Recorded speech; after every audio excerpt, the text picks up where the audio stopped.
আপনার বিবেককে এবার প্রশ্ন করেন তো, আপনি যে নেতার আদর্শ মেনে চলেন, যার পেছনে স্লোগান দেন, যাকে রায় দিয়ে ভোট দিয়ে নেতা বানিয়েছেন, এই লোকটার যে চরিত্র, এর যা সুরাত সিরাত আর এর যা ঈমান আমলের অবস্থা, ও যদি আল্লাহর সামনে দাঁড়ায়, আপনি তার পেছনে, ওরে দেখলেই তো আল্লাহর রাগ হয়ে যাবে। ও বলছে ঠিক, তার মানে ও ধরা খেয়ে বসে আছে। ও যদি এখনই বলে ঠিক যে আমি যারে মানি ওরে আল্লাহ দেখলে আল্লাহর রাগ হবে, আপনি তো ধরা খাবেন।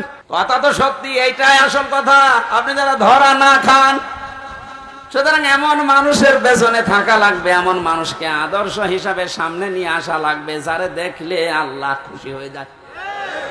এখন এই লোকটাকে আফজাল সাহেব না, এখন দেখেন তো আফজাল সাহেবের কাঠিতে পড়ে কিনা।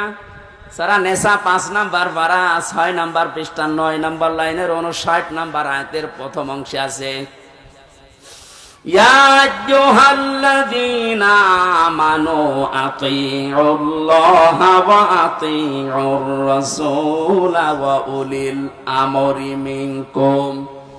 আল্লাহ ইমানদারকে ডাক দিয়েছেন, ইমানের দাবি করো, তে পূরণ করবা না।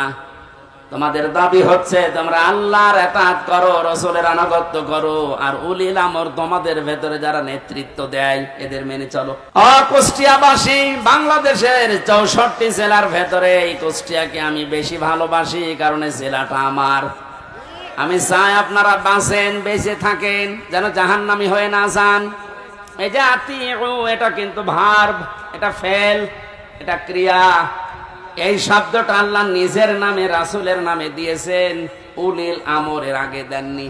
কি কথা বলেন না কেন? আমি যতগুলো তাফসীর পড়েছি, সব মুফাসসিরে আয়াতের ব্যাপারে ব্যাখ্যায় এটাই লিখেছেন, আল্লাহ রাসূলকে মানা লাগবে, কোনো প্রশ্ন করা যাবে না।